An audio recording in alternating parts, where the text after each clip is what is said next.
Hello दोस्तों, रोज की तरह आनंद लिखनी ब्लॉग में सबका हार्दिक स्वागत है। सबके मंगल भविष्य की कामना के साथ दोस्तों, आज दसवीं की तिथि बुधवार और रात 11:04 तक दसवीं तिथि रहेगी दोस्तों। और आज ही दोपहर 2:45 तक हरण योग रहेगा दोस्तों। और साथ ही पूरे दिन पूरी रात सभी कार्यों में सफलता दिलाने वाला रवि योग रहेगा। इसके अतिरिक्त आज शाम 6:37 तक पूर्व भाद्रपद नक्षत्र रहेगा। इस प्रकार दोस्तों, आज बुधवार का दिन है जो गणेश जी को समर्पित होता है। और गणेश जी सभी देवताओं के पूज्य हैं और हम किसी प्रकार की पूजा अर्चना मंगल शुभ कार्य करते हैं, मंगल कार्यों को करते हैं, सबसे पहले गणेश जी का विघ्न विनाशाय जो होते हैं उनकी पूजा और अर्चना की जाती है। और कार्यों की शुभारंभ करने के द्योतक हैं और इसीलिए हम किसी कार्य को करने से पहले गणेश जी का नाम लेते हैं। और हमारे दक्षिण भारत में गणेश जी की पूजा बड़े ही उल्लास और भगवान की आराधना और प्रथम पूज्य भगवान गणेश जी का स्मरण किया जाता है, उनको याद किया जाता है, उनका विधि पूर्वक हमेशा हर वर्ष जो है उनकी आराधना की जाती है। और गणेश जी हमारे जीवन में हिंदू धर्म और सनातन धर्म के अनुसार और सबसे पूज्य देव होते हैं। और यह दिन जो है दोस्तों, बुधवार का दिन बुध ग्रह को समर्पित होता है और गणेश जी बुध ग्रह के कारक हैं। तो बुधवार दोस्तों हिंदू धर्म में बुधवार के दिन का विशेष महत्व होता है। और यह दिन प्रथम पूज्य भगवान गणेश जी और बुध ग्रह को समर्पित होता है। जैसे कि मैंने बताया, शुभ मांगलिक किसी प्रकार के भी हम मांगलिक कार्य करते हैं, शुभ कार्य करते हैं और अनेक प्रकार के जो भी हमारे कार्य होते हैं उनको बुधवार के दिन हम गणेश जी का स्मरण करके अनेक विघ्न बाधाओं को अपने जीवन से दूर करने की आराधना करते हैं, उपवास करते हैं। और बहुत इसको बुधवार का दिन बहुत ही शुभ माना जाता है दोस्तों। और इस दिन कार्यों में भगवान गणेश जी का आशीर्वाद सब कार्यों में रहता है। और बुधवार का दिन भगवान गणेश जी का को समर्पित पूर्ण रूप से होता है। कहा जाता है कि भगवान श्री गणेश जी प्रथम पूज्य देव हैं। वो भी मैं बताता हूँ, किसी भी शुभ कार्य की शुरुआत के पहले मंगल करता और भगवान गणेश जी की पूजा ज़रूरी, यानी सबसे पहले गणेश जी की पूजा की जाती है। अगर कोई भी कार्य आपका करना है तो उस शुभ कार्य को शुरुआत करने से पहले सबसे पहले गणाधिपति नमः, ओम गण गणपति नमः, ओम गण गणपति नमः, इस प्रकार से गणाधिपति नमः, सिद्धि विनायक नमः, वो रिद्धि सिद्धि के दाता हैं दोस्तों। और शुभ लाभ, जीवन में अनेक प्रकार की तरक्की है, लाभ है, शुभ योग है, धन वृद्धि है और इसके ये कारक होते हैं। और विघ्न विनाश के रूप में इस संसार में, इस सृष्टि में विराजमान हैं। और रिद्धि सिद्धि और शुभ कामनाओं के लक्ष्मी इनके साथ विराजती है। और गणेश जी का उपवास हमारे जीवन में धन धान्य ऐश्वर्य की कमी को पूरा करता है और अनेक प्रकार के धन धान्य से हमको परिपूर्ण करता है। और अनेक प्रकार के हमारे व्यापारिक दृष्टि से जो व्यापार में जुड़े रहते हैं और जो इस प्रकार के कार्य करते हैं, व्यापारिक कार्य करते हैं, उनके लिए बहुत ही शुभ योग गणेश जी का आशीर्वाद रहता है दोस्तों। और बुध ग्रह को समर्पित था, पहले भी बताया। भगवान गणेश वृद्धि के देवता होते हैं। ओम वृद्धिम भवन्तु वृद्धि भवन्तु मम गृहे वृद्धं भवतु। तो गणेश जी का स्मरण करके वृद्धिम और घर में सुख शांति और वृद्धि के लिए और गणेश जी का पूजन किया जाता है। उससे हमारे जीवन में शांति मिलती है। इनकी पूजा करने पर भक्ति से संबंधित शुभ फल, हमको अनेक प्रकार के शुभ फलों की प्राप्ति होती है। और हमारे हिंदू धर्म के सबसे प्रमुख देवता गणेश जी माने जाते हैं। इसमें ब्रह्मा यानी ब्रह्मा निर्माता है, विष्णु संरक्षक है और शिव विनाशक होते हैं, वह सभी शामिल हैं इस सृष्टि की संरचना में। सबसे पहले इसलिए गणेश जी का पूजन किया जाता है। इस प्रकार दोस्तों बुधवार का दिन जो है गणेश जी को समर्पित है। जैसे कि दोस्तों आज के रामचरितमानस के प्रसंग में अनेक प्रकार के, जब भगवान रामचंद्र जी ने लक्ष्मण और सीता जी के आज्ञा के अनुसार उन्होंने जो उनको जो वरदान मिले थे, उसी परिप्रेक्ष्य में उन्होंने आज्ञा मांगी कि वो भी रामचंद्र के साथ जो है बन जाना चाहते हैं। यही भाव जो है लक्ष्मण जी ने, क्योंकि इस प्रकार इसके बाद जो है माता सुमित्रा को लक्ष्मण जी ने माता सुमित्रा मर्यादा की के भावों से, पारिवारिक भावों से, सामाजिक भावों को चरितार्थ करते हुए लक्ष्मण जी से अपनी माता का आशीर्वाद प्राप्त करने का, जब माता ने उनको अनेक प्रकार से समझाया कि राम और सीता जो है आपके लिए माता पिता से भी बढ़कर हैं और उनके सानिध्य में रहो।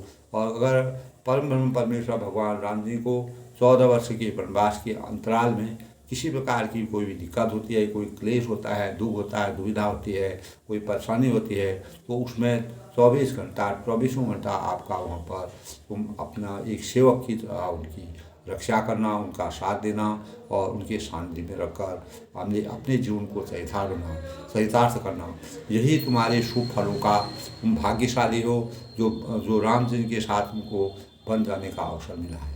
इस प्रकार के भावों से तुलसीदास जी ने लक्ष्मण जी के चरित्र को और सीता और लक्ष्मण के मन में भगवान परम ब्रह्म परमेश्वर मर्यादा पुरुषोत्तम भगवान राम जी की भक्ति और उनके सानिध्य में रह करके भक्ति के भावों को इस संसार में, इस सृष्टि में पूर्ण रूप से व्याप्त करने की कोशिश तुलसीदास जी ने की है। इसी परिप्रेक्ष्य में दोस्तों हमारे जीवन में हम कोई भी कार्य करते हैं, किसी भी कार्य को में अपनी पहचान बनाते हैं, तो सबसे पहले दोस्तों हमारे जीवन में शांति का आभास होना चाहिए। परम ब्रह्म परमेश्वर भगवान राम जी ने हमेशा शांति के सूचक थे और शांति से ही उन्होंने मर्यादा की रचना की। इतना जब अयोध्या नगरी में अनेक प्रकार से खलबली मच गई, पूरी प्रजा में परेशानी हो गई, रामचंद्र का वनवास हो गया और जो एक शांति का माहौल था वो अशांति में परिवर्तन हो गया। ऐसे पलों में भी परम ब्रह्म परमेश्वर ने अपना इस प्रकार का अवतार लिया, इस प्रकार के भावों से सबको समझाया और शांति से ही उन्होंने सब कार्य को निपटा करके अपना वन को गमन किया। यानी तो दोस्तों शांति का सबसे पहले हमको ये समझना चाहिए कि हमारे जीवन में शांति का अर्थ क्या है। यानी शांति का मतलब होता है स्थिरता और स्थायित्व। यानी हमारे जीवन में अगर स्थिरता रहेगी, स्थायित्व होगा, अतः शांत उसी स्थिति में कहा जाता है जब वह ठहरा हुआ हो। यानी अपने चिंतन को उसने यानी बहती नदी को शांत जल कदापि नहीं कहा जा सकता है। और आध्यात्मिक दृष्टिकोण से दोस्तों शांति का सीधा सा अर्थ है अंतर्मन की गतिहीनता। अंतर्मन की गतिहीनता ही हमारे जीवन में शांति का सीधा अर्थ है और सीधे भाव हैं। यानी गतिहीनता से आशय उन कोलाहलों से दूर रहना है जो किसी न किसी प्रकार से हमारी आत्मिक उन्नति में बाधा पहुंचाते हैं। इन कोलाहलों की उत्पत्ति का कारण स्वयं हम ही हैं, क्योंकि जब हम इच्छाओं के कंकड़ अपने मन के शांत सागर में फेंकते हैं तो उस सागर में कुछ तरंगें उत्पन्न होती हैं जो मन की शांति को भंग करने का प्रयास करती हैं। सांसारिक बंधन एवं बाह्य परिवेश ही मन को शांति से दूर धकेलने की कोशिश करते हैं। यानी अनेक प्रकार के बाह्य और सामाजिक परिवेश होते हैं जो हमारी शांति को बाधा पहुंचाने का कार्य करते हैं। इसीलिए इस स्थिति में दोस्तों ऐसा हमको एहसास होता है कि हमें अपने मन की आवाज़ तक सुनाई नहीं देती है। हम क्या कह रहे हैं, क्या हमको बोलना चाहिए, यानी हम अपनी मर्यादा से हट जाते हैं। तो ऐसे समय में परम परमेश्वर भगवान रामचंद्र जी, जब उनको वनवास हुआ था, अनेक प्रकार की प्रजा में कोलाहल हो गया था, अनेक प्रकार की कोलाहल करने का अनेक प्रकार के भाव। जिस प्रकार दोस्तों अगर हम किसी सामाजिक परिवेश में जाते हैं तो अगर कोई गलत कार्य करता है, कोई सही कार्य करता है, तो जो गलत करता है और जो सही इंसान है उसके प्रति लोग भावुक रहते हैं।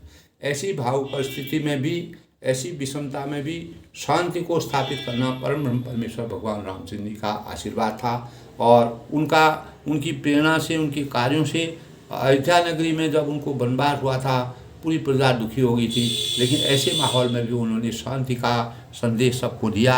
और दोस्तों इसीलिए कहा जाता है कि जो महापुरुष होते हैं, यही कारण है कि जो महापुरुष होते हैं, ऋषि मुनि होते हैं, और शांति की खोज के लिए एकांत में अपनी प्राथमिकता देते हैं। इसीलिए परमेश्वर भगवान रामचंद्र जी 14 वर्ष के वन जाने का निर्णय लिया था। यह जो है उनकी महिमा थी, और उन्होंने मर्यादा की रचना करने के लिए मानव रूप में अवतरित होकर के अपने को बन जाने के लिए वो बहुत ही उत्सुक थे, क्योंकि लोक कल्याणकारी कार्य उनको करने थे और उसमें पूरी सृष्टि में शांति का सृजन करना था। इसका कारण यह है कि अनेक प्रकार के दोस्तों पहाड़ होते हैं, कंदराएँ होती हैं, जंगली इत्यादि स्थान, बाह्य वातावरण का शोरगुल वहाँ पर अनुपस्थित रहता है। जिस प्रकार से हमारे शहरों में इस प्रकार का वातावरण होता है, तो वन में जो है इस प्रकार का शांत वातावरण होता है। वहाँ पर पक्षियों की धुन और अनेक प्रकार के इस प्रकार के छोटे छोटे प्राणियों की धुन सुनाई देती है, जो हमारे जीवन को शांत का आभास कराते हैं।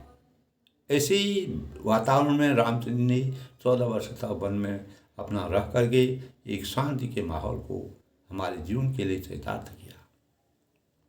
और इसके कारण यानी हमारे मन मस्तिष्क पर पड़ने का कुप्रभाव, यानी अगर हम शांति से अशांति की चाहते हैं, अशांत रह जाते हैं, कोलाहल में रहते हैं और ध्वनि के आभास में रहते हैं, अनेक प्रकार के कोलाहल में रहते हैं, तो हमारा अंदर से जो हमारे मन की स्थिति होती है वह क्षीण हो जाती है, वह बिल्कुल कुत्सित हो जाती है। और इस प्रकार दोस्तों पूर्ण शांति की बात करें, अगर हम अपने जीवन में पूर्ण शांति की अगर बात करें, तो इसका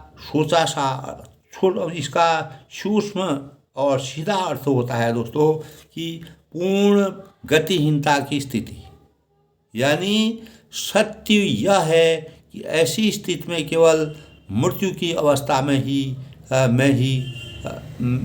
प्राप्त हो सकती है। यानी हम या तो मृत्यु की अवस्था में जो आदमी मृत्यु हो जाती है आदमी की, तब वो एकदम शांत हो जाता है, यानी उसके पूरे कार्य करने गतिविधियां उनकी शून्य हो जाती है। तो हालांकि ऐसा माना जाता है कि मृत्यु से तो केवल स्थूल शरीर की शांति ही संभव होती है। अगर हमारी मृत्यु हो जाती है, जो हमारा भौतिक शरीर होता है, ये स्थूल शरीर है, इसी को केवल शांति संभव होती है। सूक्ष्म शरीर अभी भी अशांत होकर छटपटाता रहता है और अशांत में जकड़ा रहता है। तो आध्यात्मिक दृष्टि से शांति की, अगर हम आध्यात्मिक दृष्टि से सूक्ष्म रूप से सोचें, तो शांति की दशा वस्तुतः सूक्ष्म शरीर अथवा आत्मा की शांति की ओर इंगित, हमारे भावों को इंगित करती है। दोस्तों यानी सूक्ष्म शरीर को शांति प्रदान होना तब तक संभव नहीं है। हमारा जो सूक्ष्म शरीर है उसको शांति तब तक प्राप्त नहीं होती है जब तक मनुष्य अपने जीवन के दौरान स्थूल शरीर एवं मन को शांति न रखे। जब तक हम अपने मन को शांत नहीं रखें, तब तक हमको वास्तविक शांति की अनुभूति नहीं होगी। इसका तात्पर्य यह है कि दोस्तों हमें स्वर्ग स्वर्ग को अनावश्यक लोभ, इच्छाओं और मानसिक बंधनों एवं मोह माया से दूर करके यानी निरंतर आत्मिक शांति के लिए प्रयत्नशील रहना चाहिए। यही यही हमारे जीवन का सबसे बड़ा सिद्धांत है। इन्हीं इसी इसी प्रकार के परिवेश को ध्यान में रखते हैं परम ब्रह्म परमेश्वर भगवान रामचंद्र जी ने स्वयं को अनावश्यक लोभ, इच्छाओं और सांसारिक बंधनों एवं मोह माया से दूर करके निरंतर आत्मिक शांति के लिए प्रयत्नशील होकर अपने मानव जीवन को एक प्रकार रामचंद्र जी ने जो है शांति का सृजन करने के लिए और शांति के आभास को करने के लिए और शांति के जीवन को व्यतीत करने के लिए मानव जीवन के लिए एक प्रेरणा का स्रोत बनाकर 14 साल का वनवास लेकर के पूरे वातावरण को और अनेक इस प्रकार के वातावरण में वो चले गए कि उन्होंने अपने अनुभवों को चरितार्थ करने के लिए और आगे की सृष्टि की रचना करने के लिए अनेक प्रकार के शांति के भाव और जो हमको आनंद उस वन में मिलता है, उन कंदराओं में मिलता है, उन जगहों में मिलता है जहाँ पर शांत वातावरण होता है। केवल वहाँ पर छोटे छोटे प्राणियों की आवाज़ सुनाई देती है जो हमारे चिंतन को शांत करती है। तो परम ब्रह्म परमेश्वर भगवान रामचंद्र ने इसीलिए वनवास उनके जीवन का बहुत ही जीवन का एक बहुत बड़ा उदाहरण है, प्रेरणा का स्रोत है और लोगों को सजग करने के लिए, इस लोक कल्याण के लिए उन्होंने इस प्रकार के कार्य किए। तो इसी अनुरूप मैंने दोस्तों शांति की वास्तविकता के बारे में रामचंद्र का जीवन शांति का पुजारी थे। वह शांति उनके जीवन की उन्होंने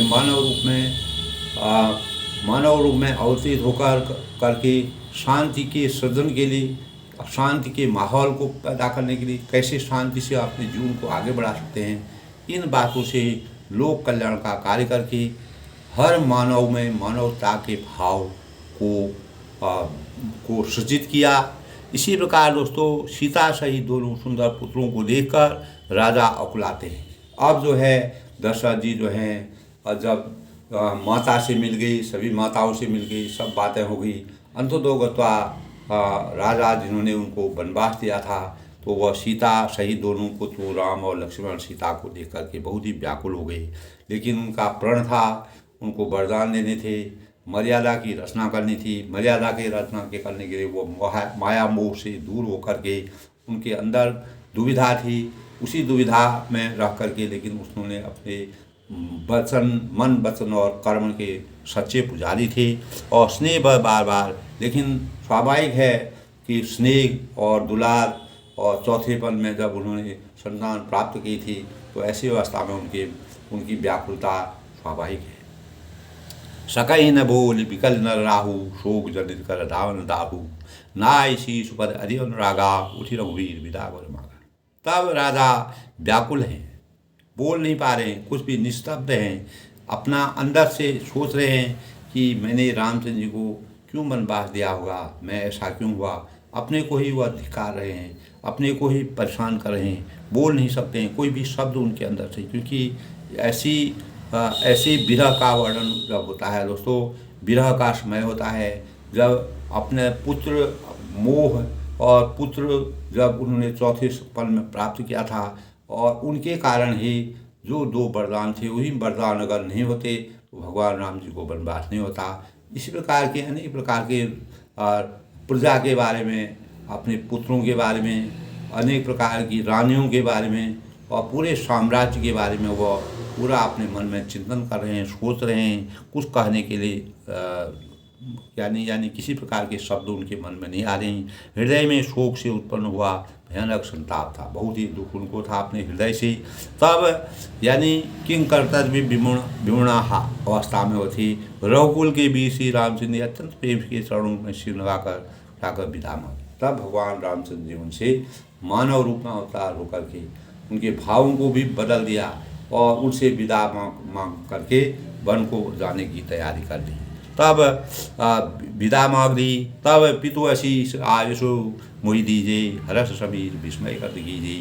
तात की प्रेम प्रमादु जसु जग जाय होई अपवादु। यानी वह कहते हैं, हे पिताजी मुझे आशीर्वाद और आज्ञा दीजिए। अपना मैं आपके आशीर्वाद को, आपकी आज्ञा को, आपके वचन को, जो आपको दो वरदान दिए थे उनको परिपूर्ण करने के लिए मैं बन जा रहा हूँ। मुझे सहर्ष स्वीकार है और आप जो है मुझे आशीर्वचन दीजिए और वही मैं अपने शिरोधार्य करूँगा और मुझे आज्ञा दीजिए। हर्ष के समय आप शोक क्यों कर रहे हैं? इतना अच्छा हर्ष हो रहा है, रामचंद्र जी को वन डालना पड़ रहा है, लोक कल्याणकारी कार्य करेंगे, अनेक प्रकार के अत्याचार अनाचारों की भावनाओं को इस जगत से हटाएंगे, दूर करेंगे और लोगों के कष्टों को दूर करेंगे। अनेक प्रकार के जो अत्याचार पूरे सृष्टि में हो रहे हैं, उन अत्याचारों को समाप्त करने के लिए परम ब्रह्म परमेश्वर भगवान राम ये अवतार हुए थे। तो आपको संतोष, आपको हर्ष करना चाहिए, खुश करना चाहिए कि वास्तव में किसी भी पिता को अपने पुत्र पर अगर पुत्र ऐसे काम करता है जो बिल्कुल विलक्षण प्रतिभा के कार्य होते हैं तो माता पिता को बड़ी खुशी होती है। तो परम ब्रह्म परमेश्वर भगवान राम जी का चरित्र ऐसा था। 14 साल का वनवास पर भोगना कोई आसान बात नहीं है दोस्तों, बहुत कठिन बात है, कठिन तपस्या है। इससे बड़ी और तपस्या कोई नहीं हो सकती है। लेकिन रामचंद्र के लिए जहाँ राम वहाँ अवध निवासु, यानी जहाँ रामचंद्र जी है वहाँ अवध हो जाता है। इस प्रकार के भाव हैं, उनकी मर्यादा पुरुषोत्तम है, अंतर्यामी हैं, पूरे मन जन की मन की बात जानते हैं। तब हृदय में शोक उत्पन्न, यानी वह कहते हैं कि किसी प्रकार का शोक आप क्यों कर रहे हैं? हे तात प्रिय प्रेम बस प्रसाद, कर्तव्य कर्म में त्रुटि करने से जगत में यह जाता रहेगा और निंदा होगी। यानी अगर आप मेरे प्रेम वश में हो जाएंगे, माया के वश में हो जाएंगी और तब अपने कर्तव्यों का निर्वहन नहीं करेंगी, माता के कई ने आपसे जो वरदान होंगे अगर उन वरदानों को हम पूर्ण रूप से संपन्न नहीं करेंगे तो हमारी जो लोक लज्जा है जगत में जो है, हम जो यश को प्राप्त करेंगे वह यश हमको नहीं प्राप्त कर पाएंगे। इसीलिए हमको यशस्वी कहने का मतलब है, यशस्वी अगर होना है तो हमको अपने प्रणों का, अपने जो हमारा कर्तव्य है, कर्तव्य निष्ठा के साथ काम करके हम यश की प्राप्ति कर सकते हैं। इसके अलावा कोई साधन नहीं। आपको प्रसन्न होना चाहिए। सुने सुनी बस उठी रन रहा, बैठा रही रघुवर गई बाबा, सुनऊ ता तुम कहूँ मुनि कहीं, राम चराचर नाय कहीं। यह सुनकर स्नेह बस प्रेम पूर्वक और स्नेह मृदुल और भावुक को सुनकर के राजा ने उठकर श्री रघुनाथ जी को बाँह पकड़ कर उन्हें बैठा लिया। तब रामचंद्र ने उनको आराम से बैठा लिया। चौथी अवस्था थी, व्याकुल थी दोस्तों।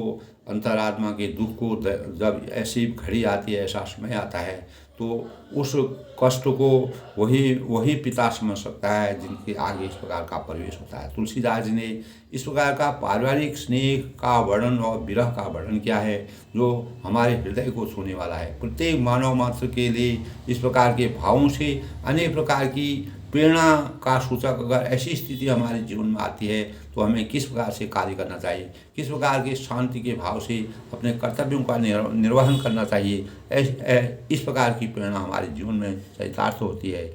और कहा कि हेता सुनो, तुम्हारे लिए मुनि लोग कहते हैं कि श्री राम सरासर के स्वामी। तब ऋषि मुनि की बात उनको याद आती है। वो कहते हैं कि जो चराचर यह इस संसार के जो चर और अचर जीव जंतु हैं, पूरा विश्व के, पूरी सृष्टि के जो हैं चराचर के स्वामी हैं, सबके दयालु हैं, सबकी कृपा करते हैं, सबके पर उनकी नज़र रहती है और पूरा ब्रह्मांड उनके ऊपर समाहित है। इस प्रकार के भावों को व्यक्त करते हैं। शुभ और अशुभ कर्म अनुहारी, ईशु निधेय फल हृदय विचारी, करें जो कर्म पाव फल सोई, निगम नीति ऐसी कहूँ सब। तब कहते हैं शुभ और अशुभ कर्मों के अनुसार ईश्वर हृदय में विचार कर फल देते हैं। परम ब्रह्म परमेश्वर भगवान परम ब्रह्म जो होते हैं वह शुभ और अशुभ कर्मों के अनुसार हमारे जिस प्रकार के कर्म होते हैं, जिन कर्मों को हमको अपने जीवन में हम करते हैं और उसी अनुसार परम जो ब्रह्म होते हैं, ब्रह्म जो लीन होते हैं, परमात्मा जो सृष्टि के कर्ता हैं, वह हृदय में विचार कर हमको फल देते हैं। फलों की कर्मण्येवाधिकारस्तु मा फलेषु कदाचन, फल हमको उसी अनुरूप मिलेंगे। जैसा कर्म करेंगे वैसा फल देगा भगवान। तो हम जिस प्रकार के कर्मों को, जिस प्रकार के बीजों का रोपण करेंगे वही हमको मिलेगा। दोस्तों ये जो है शुभ भाव हैं। भगवान राम जी को 14 साल का वनवास होता है, ये कोई दुख का विषय नहीं है, ये उनकी मर्यादा, इसीलिए मर्यादा की रचना, मर्यादा पुरुषोत्तम उनको इसीलिए कहा गया जो ऐसे ऐसे कष्टों में कष्ट के जीवन को भी सहजता से आसान बना देते हैं। और इतने 14 साल तक वन में रह के अनेक प्रकार के प्राणियों से, मनुष्यों से, आत्माओं से, अनेक प्रकार के जीव जंतुओं से, अनेक प्रकार के ऊंच नीच गरीब सब प्रकार के लोगों से उनका संपर्क हुआ और उन्होंने सृष्टि को इस प्रकार के भाव प्रदान किए जिसमें सम भाव, समानता है और किसी प्रकार का कोई ऊंच नीच के भाव उनके मस्तिष्क में नहीं आते हैं। हर प्राणी से, हर मन से उन्होंने मिल करके अपने विचारों को, अपने मर्यादाओं को, अपने संस्कारों को पूरी सृष्टि में सूचित करने के भाव व्यक्त किए। तो इस प्रकार दोस्तों कर्मों के अनुसार ईश्वर जो है हृदय विचार कर फल देते हैं और जो कर्म करता है वही फल पाता है। अगर कोई कर्म ही नहीं करेगा, हम अगर किसी कार्य को नहीं करेंगे तो हमको फल कहाँ से मिलेगा। यानी किसी न किसी कार्य, चाहे हम अच्छा कार्य करें बुरा कार्य करें, लेकिन कर्म क्षेत्र में हमको उतरना पड़ेगा। अगर अच्छा कार्य करेंगे उससे हमको शुभ फलों की प्राप्ति होगी, अगर गलत कार्य करेंगे अशुभ फलों की प्राप्ति होगी और उससे हमारा जीवन नकारात्मक दिशा की जाएगा। अगर अच्छे कार्य करेंगे तो सकारात्मक दिशा में जाएगा, जिससे हमारे इस विश्व में, इस सृष्टि में हमारा यश फैलेगा। इसीलिए परमेश्वर भगवान रामचंद्र ने अनीति, अत्याचार और मर्यादा की रचना के लिए संपूर्ण निछावर करने की कोशिश की, लेकिन मर्यादा को किसी प्रकार से भी उन्होंने मर्यादा का उल्लंघन नहीं किया। इस प्रकार दोस्तों ऐसे वेदों की भी यही हमारे वेद हैं, शास्त्र हैं, नीति है, ग्रंथ हैं, जो भी हमको ग्रंथ हमारे सनातन धर्म के भी यही नियम कहलाते हैं कि यही हमारे वेदों में जो हमारे 4 वेद हैं, ऋग्वेद, यजुर्वेद, सामवेद, अथर्ववेद, उनमें विस्तार रूप से इस प्रकार का वृत्तांत है। और यह सब कोई कहते हैं, सब लोग इसके जो बुद्धिमान लोग हैं, जो ऋषि मुनि लोग हैं, जो विद्वान हैं, वेद गुण मर्यादा को जानते हैं और इस बारे में पूर्ण रूप से वृत्तांत करते हैं। तब वह कहते हैं और करे अपराध को और पाए फल, और कहो और करे अपराध को और पाए फल भोग, अति विचित्र भगवंत गति को जाने जग। तब वह कहते हैं कि अपराध यानी इस संसार में ऐसे भी पल आते हैं कि इस अवसर पर इसके विपरीत हो रहा है। यानी अपराध तो कोई ही करे और उसका फल का भोग कोई और पावे। तो परमेश्वर का इस प्रकार के वरदान को उनको तो कभी मालूम ही नहीं था, लेकिन राजा ने कैकेयी से खुश होकर के कभी भी 2 वरदान के लिए कह दिया था कि कभी भी तुम एक अच्छा वरदान इस प्रकार का मांग लेना जो तुम्हारे जीवन को अच्छा करेगा। और कैकेयी जी को यही वरदान जो है अच्छे लगे, इसीलिए उन्होंने अपने ऐसे वरदान उन्होंने मांगे। तब वह कहते हैं कि मैंने ये अपराध किया था और उसका फल मेरे पुत्र को मिल रहा है, तो रामचंद्र जी को इसका अनावश्यक फल मिल रहा है। तब अपराध तो कोई और करे और उसका फल, यानी कैकेयी और हमारे बीच की बात थी, लेकिन उसका भोग जो है दोस्तों यही होता है। अगर कोई भी आज के परिवेश में हम उसको इस प्रकार लेते हैं, अगर कोई माता पिता अगर गलत कार्य करते हैं, अनीति के कार्य करते हैं, नीति संगत कार्य नहीं करते हैं, अन्याय करते हैं, अधर्म करते हैं, गलत कार्य करते हैं, तो उसका पश्चाताप उनकी संतान को होता है, वह चाहे किसी भी रूप में हो। लेकिन परम ब्रह्म परमेश्वर भगवान राम जी की तो मर्यादा थी। उन्होंने मर्यादा की रचना के लिए अपने को जो बन जाने का उनका था, वो अंतर्यामी थे। उन्होंने तो मनुष्य रूप में अवतार इसीलिए लिया कि इस प्रकार की रचना उनके द्वारा ही की गई थी। लेकिन दशरथ जी की नज़र में वह ये कहते हैं कि मैंने ये अपराध किया और इसका फल राम जी को मिला। उनका सोचने का ढंग दूसरा है और मर्यादा पुरुषोत्तम भगवान राम जी ने दूसरे रूप में उसको चरितार्थ किया। ये तुलसीदास जी ने इस प्रकार की रचना की। तो अपराध तो कोई और ही करे और उसका फल वो कोई और करता है। इस संसार में ऐसा होता है दोस्तों।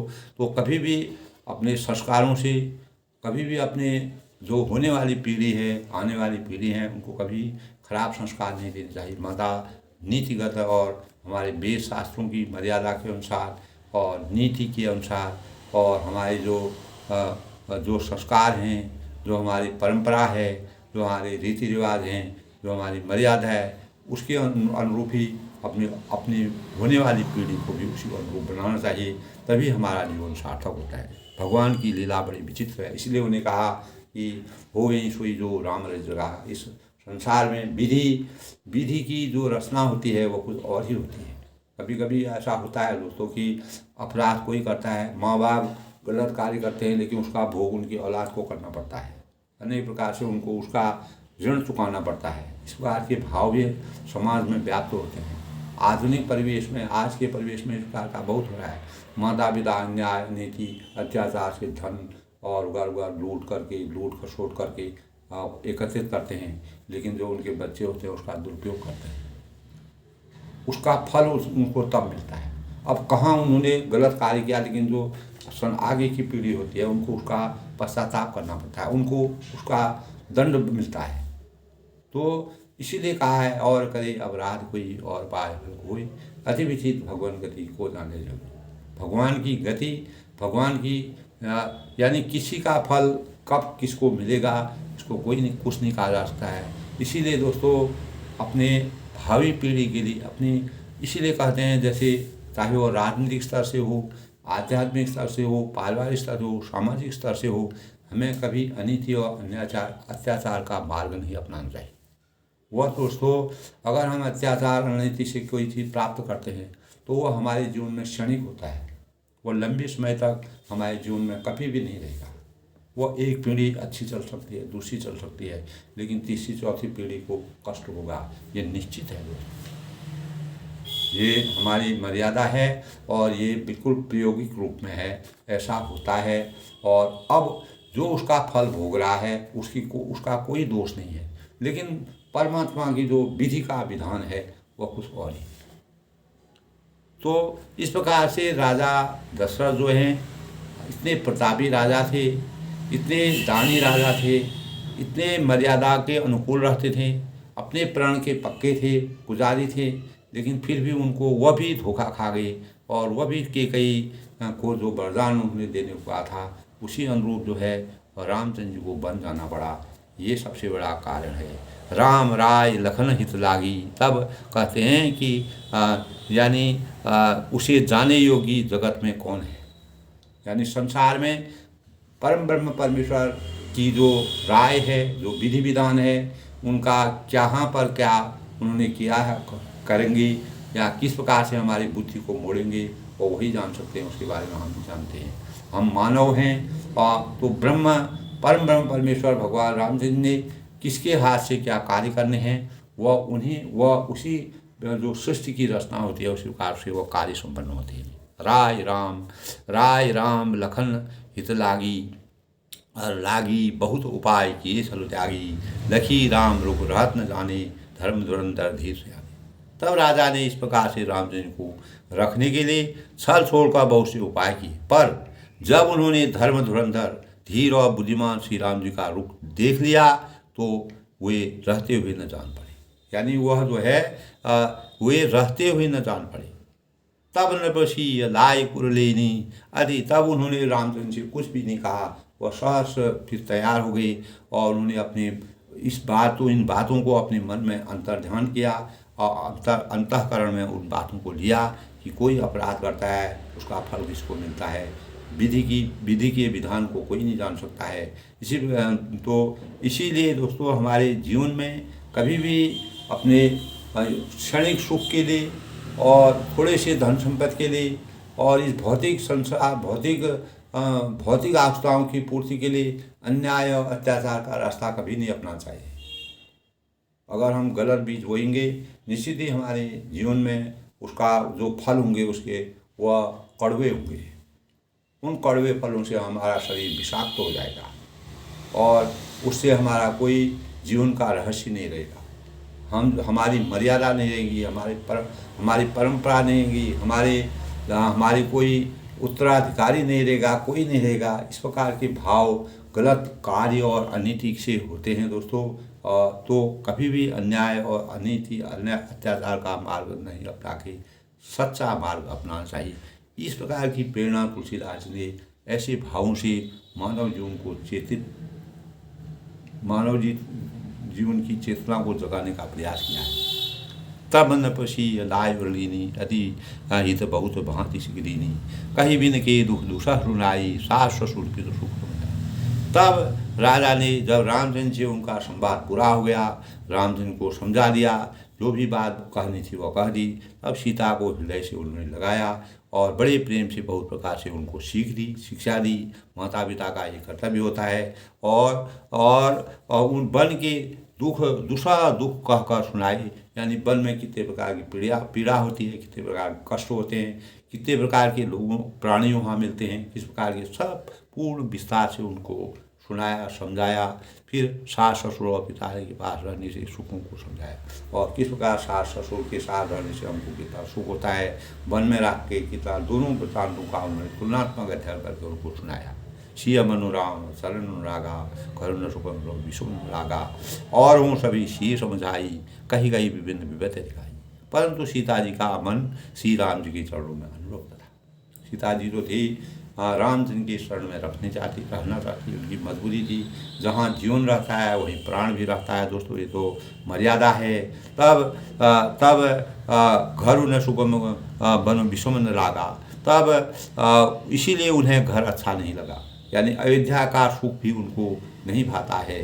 और न वन भयानक था, और एक तरफ जहाँ अयोध्या का इतना सुख भोग था, राजगद्दी थी, चारों तरफ खुशियाँ थी, उल्लास था, बढ़िया माहौल था, लेकिन उनको वन ही उनको, जो वन की इतनी भयानक परिदशा थी वो उनको सरल लगी।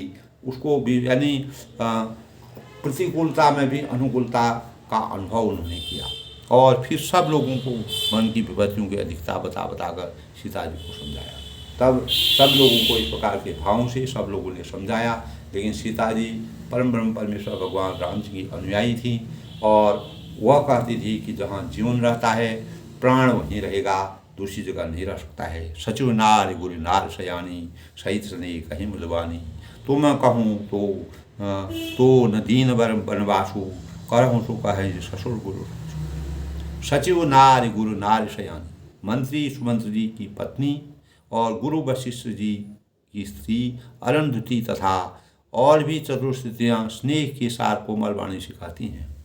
वो भी इतने विद्वान लोग, जो यानी सचिव नार जो सुमंत जी की पत्नी थी, मंत्री जो थे दशरथ जी के जो मंत्री थे, और गुरु वशिष्ठ जो उनके कुल गुरु थे, उनकी स्त्री जो अरुंधति, उनका नाम था अरुंधति जी, तथा और भी बहुत सी ज्ञानी और निपुण अपनी बुद्धि में स्नेह के वश में होकर के उनके कोमल वाणी कहती हैं कि तुमको तो वनवास दिया नहीं है, यानी रामचंद्र को वनवास दिया है, आपको नहीं दिया है। इसीलिए जो ससुर गुरु और सास कहे तुम वही करो।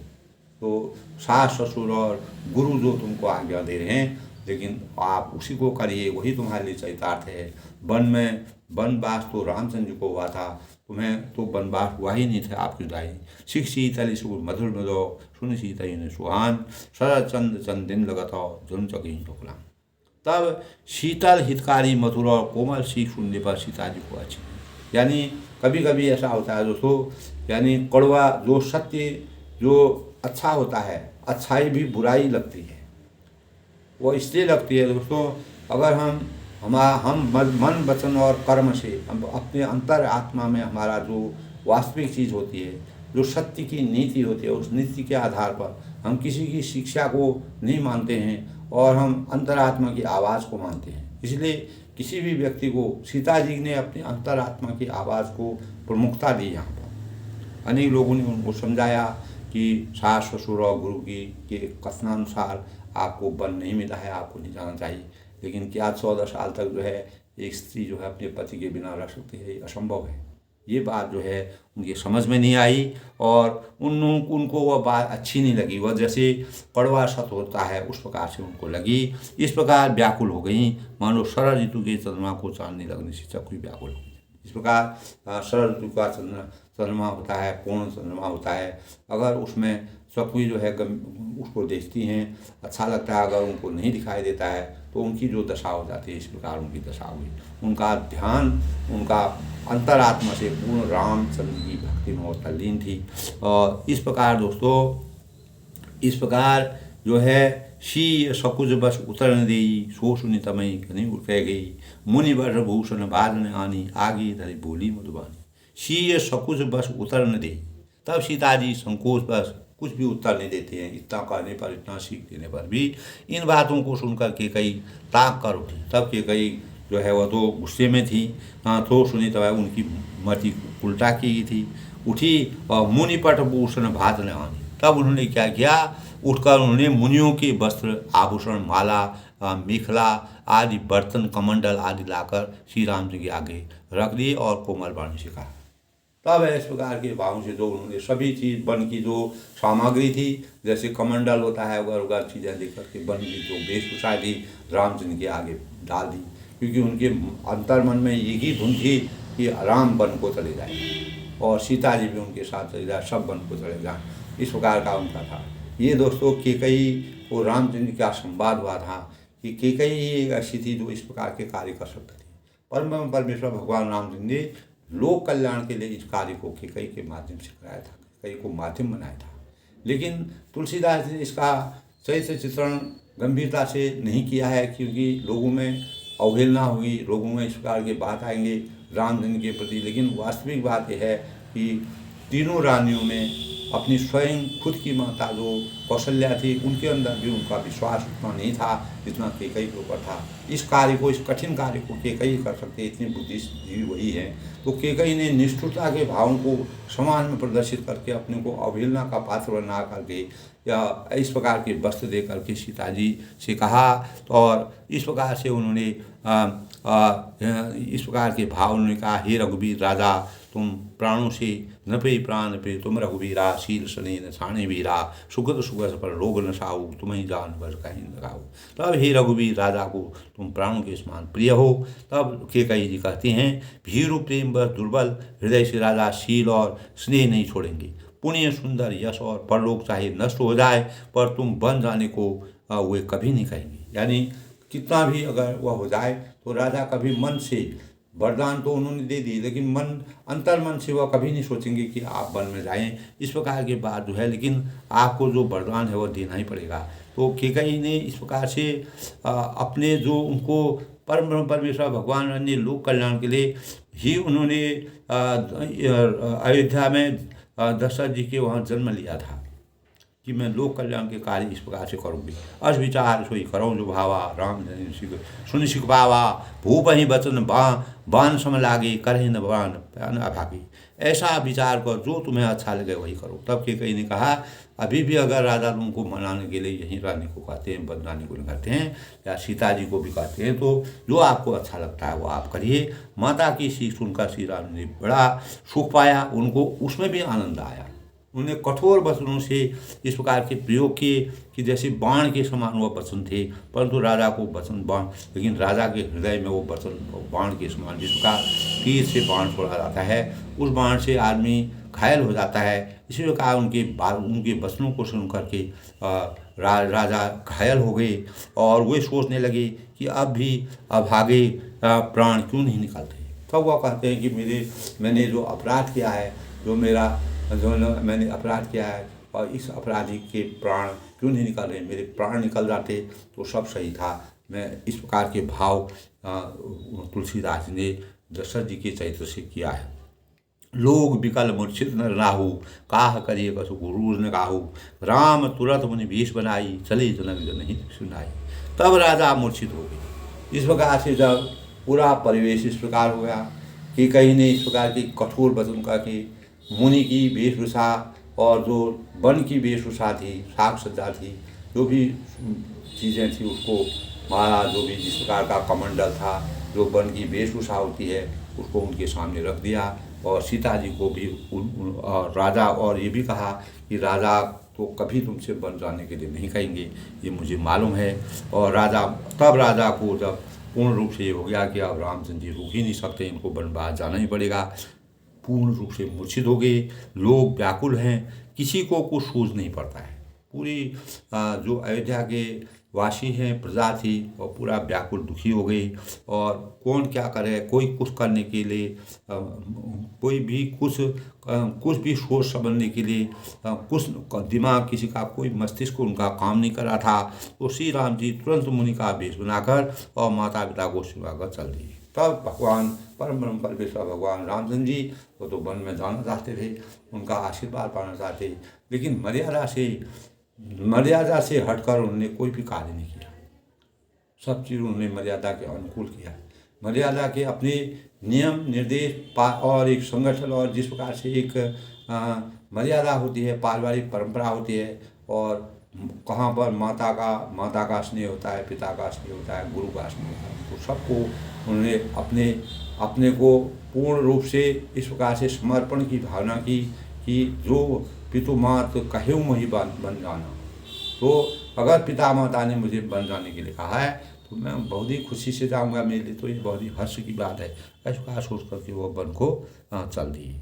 सजी बन साज समाज सबू, बनिता बंधु समेत, बंदी भी प्रभु चरण प्रभु, चले करी सभी बची। वन का सजी बन साज समाज सबू, वन का सब साज समाज सजकर वन के लिए आवश्यक की वस्तुओं को साथ देकर, और श्री रामचंद्र जी, स्त्री सीता जी और भाई लक्ष्मण जी सहित ब्राह्मण और गुरु के चरणों की वंदना करके और सबको अचेत करके चल दिए। तब परम ब्रह्म परमेश्वर भगवान रामचंद्र जी वन की तरफ प्रस्थान करने लगे। अनेक प्रकार के सभी लोग जो है अचेतन अवस्था में पड़ गई, और गुरु हैं, माता है, पिता है, सबकी आज्ञा शिरोधार्य करके अपने भाई लक्ष्मण और सीता जी, जो उनके चरणों में उनकी भक्ति थी, और अनेक लोगों के समझाने के बाद भी उनके मस्तिष्क में कोई परिवर्तन नहीं हुआ। तो रामचंद्र ने सीता जी को भी और लक्ष्मण को समझाया, लेकिन मर्यादा की रचना करने के लिए, इस सृष्टि को मर्यादा के अनुकूल बनाने के लिए अनेक प्रकार के, जब इस प्रकार के भाव हमारे अनेक प्रकार के भावों से, और प्रजा के कष्टों को देखते हुए और राजा के दुख को देखते हुए रामचंद्र जी अंदर ही अंदर बहुत ही दुखी थे। लेकिन उन्होंने किसी में भी शांति के भाव से, शांति के माहौल से, शांति के दूत बनकर और शांति का वातावरण बनाकर उन्हें अयोध्या से बन जाने के लिए वो चले गए। और माता के कठोर से तीर से जिस प्रकार का बाण निकलता है, ऐसे शब्दों को सुनकर के भी उनके मन में बिल्कुल भी पीड़ा नहीं हुई। माता पिता और गुरुओं का आशीर्वाद पाकर वो वन को चल दिए। यानी कहने का मतलब यह है दोस्तों, हमको इस प्रकार रामचंद्र के चरित्र से जब वो वन को इस प्रकार अनेक लोगों के, तो आज के परिवेश से कितना भिन्न है, उस बात को सोच करके हमें अपनी मर्यादा के अनुसार, माता पिता की आज्ञा के अनुसार, और जो हमको सच्चा मार्ग दिखाते हैं, गुरु ज्ञान दिखाते हैं, तो अनेक प्रकार के लोक कल्याणकारी कार्यों को करने के लिए हमें कितनी भी क्षमता से विषमता में जाना जाए, अच्छाई से बुराई में जाना जाए, और जाना पड़े तो हमको जा कर के शक्ति की संरचना करना और मर्यादा की रक्षा करने के लिए, सब कुछ करने के लिए तैयार होना चाहिए और तैयार रहना चाहिए। इसी से हम इस जीवन में वास्तविक ज्ञान की प्राप्त कर सकते हैं और अपनी महिमा को सृजन कर सकते हैं। इसीलिए परम परमेश्वर भगवान रामचंद्र जी का चरित्र सबसे आदर्श चरित्र क्यों माना गया है, इसका सबसे बड़ा कारण यही है कि अनेक प्रकार की विषमताओं में भी समता के भावों को व्याप्त करके शांति के वातावरण के साथ उन्होंने प्रत्येक कार्य को अपने जीवन में इस प्रकार से चरित्र से किया, जो आज के परिवेश के लिए भी, मानव जीवन के लिए एक प्रकार की प्रेरणा का स्रोत है। दोस्तों, आज के प्रसंग में परम ब्रह्म परमेश्वर भगवान रामचंद्र जी अयोध्या को छोड़ करके माता पिता, प्रजा, अपने गुरु और सभी बंधुओं को नमन करके उनका आशीर्वाद प्राप्त करके वन को चले जाते हैं। आगे के प्रसंग में दोस्तों कल फिर मिलते हैं। सबके मंगल भविष्य की कामना के साथ सबके जीवन में मर्यादा पुरुषोत्तम भगवान रामचंद्र जी ने जो प्रेरणा, जो आशीर्वाद, जो जीवन के रहस्य से हमारे जीवन को चरितार्थ करने का प्रयास किया है, तुलसीदास जी ने जिस प्रकार की रचना की है, उन भावों को हमको अपने अंतःकरण में जगह देनी चाहिए और उसके अनुरूप पूरा सोच विचार के साथ अपने अंतःकरण में विचार करके अपने जीवन को चरितार्थ करना चाहिए। तभी हम सच्ची मानव, जितना भी हमारा जीवन रहता है, उस जीवन तक जब तक हम इस भौतिक शरीर को छोड़ करके, अपने प्राणों को छोड़ करके संसार से चले जाते हैं, तो उसके बाद भी लोग हमको जिस प्रकार परमेश्वर भगवान रामचंद्र ने इस प्रकार के माहौल को, इस प्रकार के परिवेश को भी शांति का आभास किया, वैसे ही हमें भी अपने जीवन को शांतमय बना करके सभी कार्यों को संचालित करते हुए अपने जीवन को चरितार्थ करके इस भवसागर में अनेक प्रकार के सच्चे भावों को संचित करके करने की प्रेरणा से अभिभूत करना चाहिए। सबके मंगल भविष्य की कामना के साथ बड़ों को मेरा नमस्कार, छोटों को मेरा आशीर्वाद। सब लोग खुश रहें, प्रसन्न रहें और परमात्मा का आशीर्वाद सभी पर बना रहे। सबको नमस्कार।